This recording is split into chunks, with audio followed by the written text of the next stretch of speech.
السلام عليكم ورحمة الله وبركاته.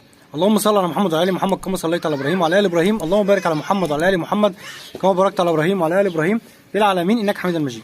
جينا في فيديو جديد من قناة طيور احمد بدوي، والنهارده ان شاء الله هنتكلم على المعيز الصغيرة، وندي كم معلومة كده للناس المحترمة اللي معانا المربين عشان يستفادوا من المعلومات اللي موجودة عندنا.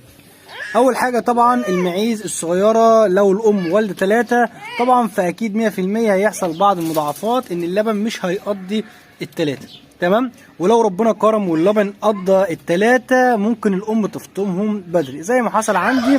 الام فطمت ال3 بعد عمر شهر بالظبط، لقحت وفطمت ال3. حلو الكلام. طيب هنا هنعمل ايه عشان طبعا المناعه بتاعتهم هتقل، وفي نفس الوقت البرد هيزيد والمشاكل بتاعتهم كلها هتزيد؟ بنعمل ايه يا عم احمد؟ بنعمل ايه بالصلاه على النبي؟ ممكن بنضيف فول صويا او اي نوع من انواع الفول النظيفه، مش اللي هي مغشوشه، عشان برضو نقف على نقطه.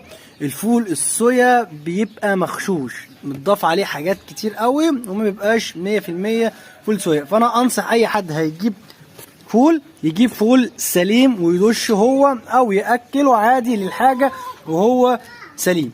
يبقى احنا كده معانا هنضيف فول اللي هو بروتين، نعلي البروتين بتاعهم شويه ونديهم نسبه سكريات، تمام، ونسبه فيتامينات، ان الحاجه بتاعتي تقف على طول. يبقى ليهم وجبه يوميا اعلى من القطيع كله، تمام. زي ما احنا شايفين دول معانا ذكر وانثى صغيرين، واخوهم الناحيه الثانيه بره اهو الابيض ده. فاحنا بنضيف لهم شويه فول عشان يعلي معايا الطاقه عندهم ويعلي معايا نسبه التحويل معاهم. زي ما احنا عارفين ان الفول هو مصدر اللحمه، هو مصدر التحويل. يبقى انا بضيف معايا فول وشعير عشان الحاجه تحول معايا اسرع وتكون بصحه جيده وما تتعبش معايا. يبقى كده لو هشتغل على الحاجه الصغيرين هزود نسبه الفول معايا في العليقه اللي انا بديها لهم، تمام. وطبعا عشان لو فيهم اي مشكله من الاكل اللي دخل بدري جسمهم، المفروض المفروض معايا 4 شهور لبن. طبعا احنا حرمناهم من اللبن البكتيريا اللي موجوده النافعه اللي في اللبن، ودخلنا لهم البكتيريا اللي هي مش نافعه قوي اللي عن طريق الاكل. اعمل ايه؟